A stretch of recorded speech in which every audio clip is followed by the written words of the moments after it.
আসসালামু আলাইকুম, সবাই কেমন আছেন? আশা করি সবাই অনেক ভালো আছেন। আজকে আমরা তিনজন মিলে একটু ঘুরতে বাইর হইছি।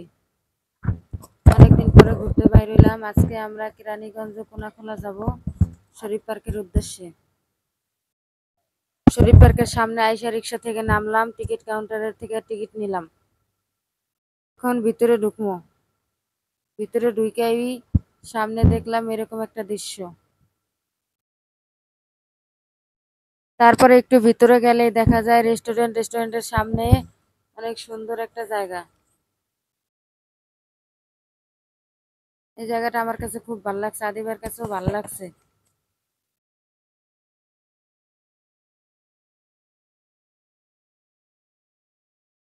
এত সুন্দর পরিবেশটা, অনেক ভালো লাগার মতো। এখানে আবার রঙিন মাছও আছে। রঙিন মাছ সাইডে রাখছে, অনেক সুন্দর লাগে দেখতে। পানিগুলো একবারে পরিষ্কার।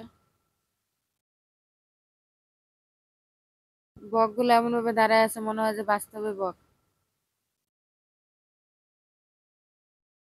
একটু সামনে যাইতেই দেখলাম নাগরদোলনা। আদিবা নাগরদোলনায় উঠতে চাইলে কিন্তু আমার অনেক ভয় লাগে, তাই উঠলাম না। তারপরে সামনেই বাটারফ্লাই গেট। একবারে বাটারফ্লাই মতো দেখতে গেটগুলো বানাইছে। অনেক সুন্দর চারিপাশে দেখতে। এখানে ঘোড়ায় উঠানো হয়, বাচ্চাদের ঘোড়া খেলা।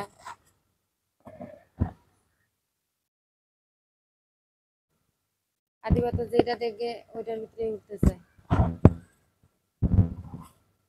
মুখটা কেমন করে রাখছে, উঠাই না দেখা। বাচ্চাকে নিয়ে কোনো পার্কে যাইতে হয় না এই জন্য। এখানে প্লেন আছে, প্লেন গুলাতেও উঠতে চায় আদিবা।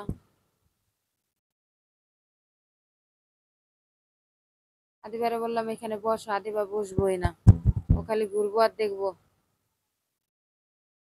কিন্তু আমার কাছে গাছের নিচে বসতে অনেক ভালো লাগে, তো বই না।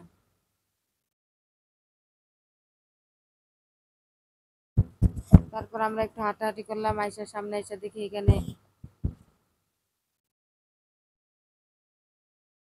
এখানে ট্রেনের রাস্তা আছে, ট্রেন চলে এখানে, ট্রেন গাড়ি। যে ট্রেন গাড়ি বাইর হইছে, আমরা দাঁড়ায় দাঁড়ায় দেখলাম।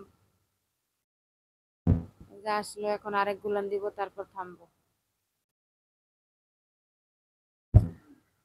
দুই পাক করে দেয়, একটা একবার করে টেনে উঠলে।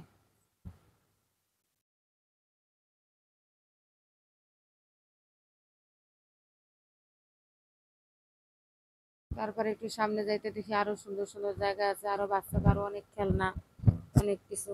পেন্সিল গুলা দেখে দূর থেকে মনে হইলো যে একবারে বাস্তব পেন্সিল। সব থেকে এই জায়গাটা আমার কাছে বেশি ভালো লাগছে পেন্সিল গুলার কারণে।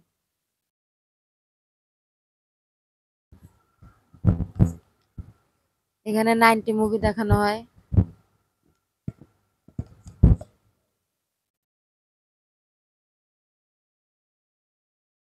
আদিবারে বললাম এটার উপরে উঠতে, কিন্তু উঠবো না, ওর নাকি ভয় লাগে। যে বাচ্চারা কত সুন্দর উঠার হয়, নাকি ভয় পায়। তারপরে একটু এই পাশে আরো কাজ চলতেছে পার্কের, আরো অনেক সুন্দর সুন্দর মনে হয় জায়গা বানাবে এখানে।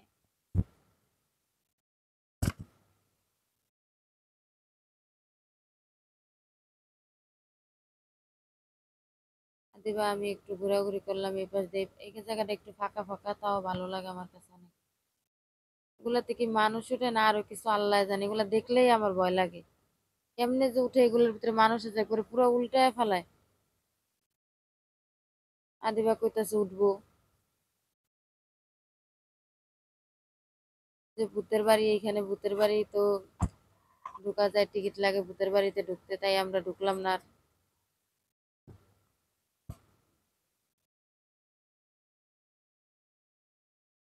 যে এখান দিয়ে ট্রেন চলে, ট্রেনের রাস্তা এখানে আছে।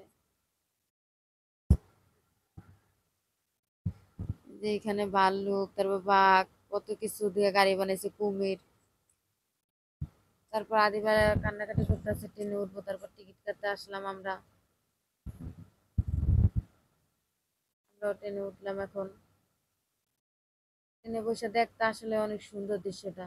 আমার কাছে সবগুলা থেকে এই ট্রেনে রাস্তাটা, ট্রেন রেল লাইনটাই ভালো লাগছে বেশি।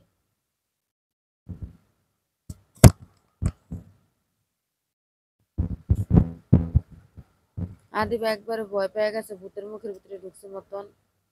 ও তো একেবারে চিৎকার দিয়ে উঠছে, যে দাঁড়ায় রয়েছে, কেমন দেখা যায়, এগুলো ভূতের মতোই দেখা যায়। বাচ্চারা একা আসলে আসলেই ভয় পাইতো।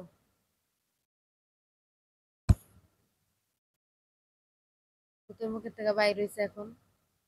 আরেকবার ঢুকবো ভূতের মুখে, দুইবার করে পাক দেয় ভূতের মুখে। এখানকার গাছগুলো, এগুলা কি গাছ আমি জানি না, কিন্তু অনেক সুন্দর লাগে দেখতে পাতাগুলা।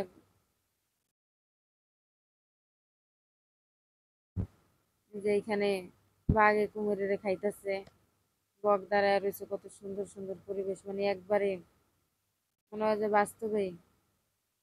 তারপর একটু ঘোরাঘুরি শেষ, এখন বাইরে হয়ে যাবো আমরা, সন্ধ্যা হয়ে যাইতেছে, আমাদের তো আবার বাসায় যাইতে হইব, নদী পার হইতে হইব।